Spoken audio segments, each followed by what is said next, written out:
Assalamualaikum warahmatullahi wabarakatuh.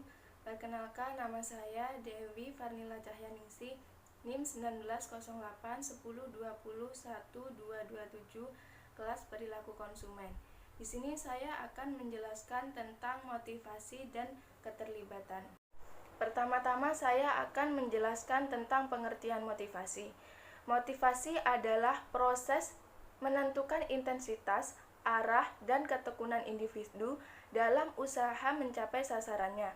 Motivasi juga dapat diartikan sebagai titik awal dari semua perilaku konsumen yang merupakan proses dari seseorang untuk mewujudkan kebutuhan serta memulai melakukan kegiatan untuk memperoleh kepuasannya.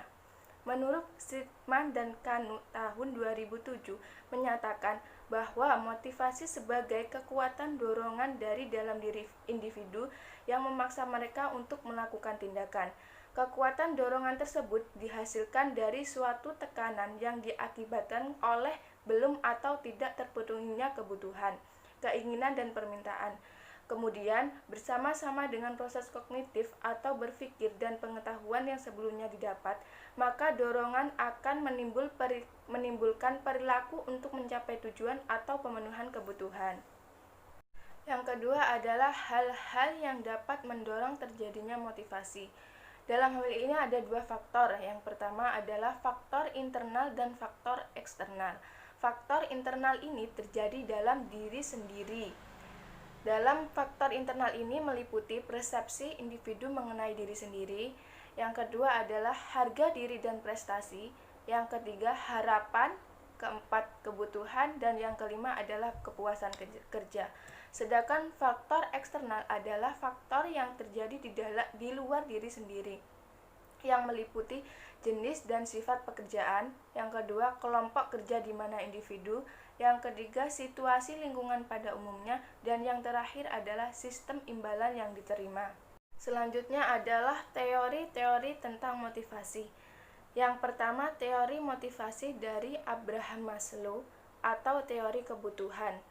Teori motivasi yang dikembangkan oleh Abraham Maslow ini pada intinya berkisar pada pendapat manusia mempunyai 5 tingkatan hierarki kebutuhan, yaitu kebutuhan fisiologikal seperti rasa lapar, haus, istirahat, dan lain sebagainya.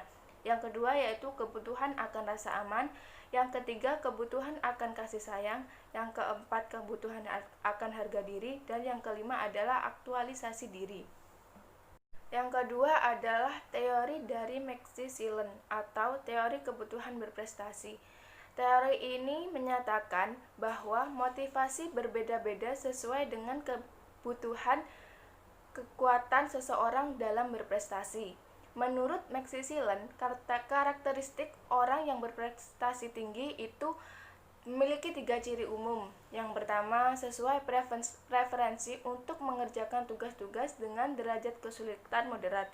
Yang kedua adalah menyukai situasi-situasi di mana kinerja mereka timbul karena upaya-upaya mereka sendiri dan bukan karena faktor-faktor lain seperti kemunjuran. Dan yang ketiga adalah menginginkan umpan balik tentang keberhasilan dan kegagalan mereka dibandingkan dengan orang yang berprestasi rendah. Selanjutnya adalah teori keadilan.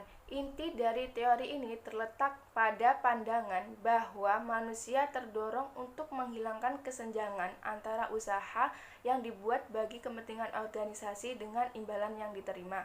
Artinya, apabila seseorang pegawai mempunyai persepsi bahwa imbalan yang diterimanya tidak memadai, maka ada kemungkinan yang terjadi.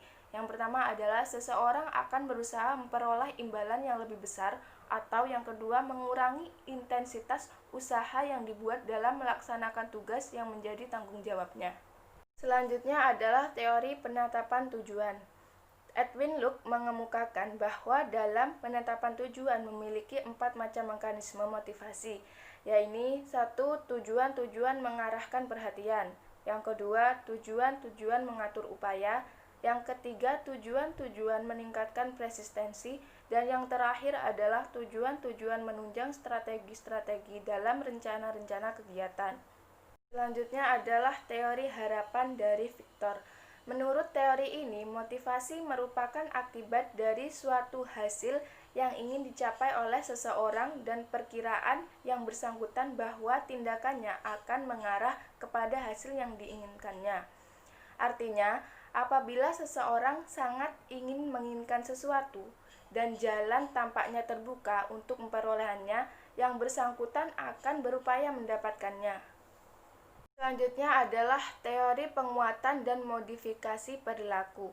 Dalam kehidupan organisasional, didasari dan diakui bahwa kehendak seseorang ditentukan pula oleh berbagai konsekuensi eksternal dan perilaku tindakannya. Artinya, dari berbagai faktor di luar diri seseorang turut berperan sebagai penentu dan pengubah perilaku. Yang terakhir adalah teori kaitan imbalan dengan perilaku. Menurut model ini, motivasi seseorang individu sangat dipengaruhi oleh berbagai faktor, baik yang bersifat internal maupun bersifat eksternal. Termasuk pada faktor internal ini adalah persepsi seseorang mengenai diri sendiri, harga diri, harapan pribadi, kebutuhan, keinginan, kepuasan kerja, dan prestasi kerja yang dihasilkan. Sedangkan faktor eksternal mempengaruhi motivasi seseorang antara lain jenis dan sifat pekerjaan, kelompok kerja di mana seseorang bergabung, organisasi tempat bekerja, situasi lingkungan pada umumnya, dan sistem imbalan yang berlaku pada penerapannya. Selanjutnya adalah implikasi pemasaran dari motivasi. 3 teori yang paling terkenal yaitu teori Sigmund, Abraham Maslow, dan Friedrich Herzberg mempunyai implikasi yang berbeda-beda. Sigmund mengasumsikan bahwa kekuatan psikologis yang membentuk perilaku manusia sebagian besar tidak disadari dan bahwa seseorang tidak dapat sepenuhnya memahami dirinya sendiri. Yang kedua yaitu Abraham Maslow, berusaha menjelaskan mengapa orang didorong oleh kebutuhan tertentu pada waktu tertentu. Kebutuhan manusia tersusun dalam hierarki, dari yang paling mendesak dan yang paling tidak mendesak. Berdasarkan urutan tingkatan kepentingannya, kebutuhan-kebutuhan tersebut adalah kebutuhan fisik, kebutuhan keamanan, kebutuhan sosial, kebutuhan penghargaan, dan kebutuhan aktualisasi diri. Selanjutnya yaitu teori motivasi Herzberg mempunyai 2 implikasi. Yang pertama, para penjual harus berusaha sebaik-baiknya menghindari drastis fear. Kedua, para pabrikan harus mengidentifikasi status fear atau motivasi utama pembelian di pasar dan kemudian menyediakan faktor tersebut. Status fear itu akan menghasilkan perbedaan besar terhadap merek yang dibeli dari pelanggan. Selanjutnya yaitu saya akan menjelaskan definisi tentang keterlibatan konsumen. Keterlibatan konsumen adalah tindakan proaktif yang dilakukan konsumen terhadap stimulus yang diberikan pemasar atau produsen yang ditunjuk untuk meminimalkan resiko dan memaksimalkan keuntungan atau manfaat atas pembelian produk. Selanjutnya yaitu jenis-jenis keterlibatan konsumen. Dalam hal ini mencangkup 4 poin. Yang pertama adalah pentingnya ekspresi diri. Produk-produk yang membantu orang untuk mengekspresikan konsep diri mereka kepada orang lain. Contohnya, konsumen membeli mobil mewah untuk menunjukkan status mereka kepada lingkungannya. Yang kedua yaitu pentingnya hedonisme. Produk-produk yang dapat menyenangkan, menarik, menggembirakan, mempesona, dan menggairahkan. Contohnya, konsumen membeli perhiasan yang sangat mahal, padahal perhiasan itu hanya untuk koleksi pribadi dan tidak akan dipakai. Yang selanjutnya adalah relevansi praktis. Produk yang mendasar atau bermanfaat untuk yang berfaedah. Misalnya, pulpen dan buku untuk keperluan mahasiswa. Selanjutnya yaitu resiko pembelian. Produk-produk yang menciptakan ketidakpastian. Dalam jenis ini, pilihan buruk pasti akan mengganggu pembeli. Contohnya, pembelian mobil, alat-alat elektronik lainnya, dan lain-lain. Selanjutnya yaitu cara mengukur keterlibatan. Ada 4 hal yang dapat mencakup untuk mengukur keterlibatan. Yang pertama yaitu pentingnya konsekuensi negatif. Butir skala mengevaluasi baik kepentingan produk maupun resiko konsekuensi negatif yang disadari. Yang kedua yaitu probabilitas subjektif. Dari kesalahan pembelian, resiko membuat pilihan yang buruk. Yang ketiga yaitu nilai kesenangan, nilai hedonik dari pembelian dan pemakaian. Yang terakhir yaitu nilai tanda, jangkauan di mana pembelian dan pemakaian membuat pernyataan atau psikososial mengenai orang-orang yang bersangkutan.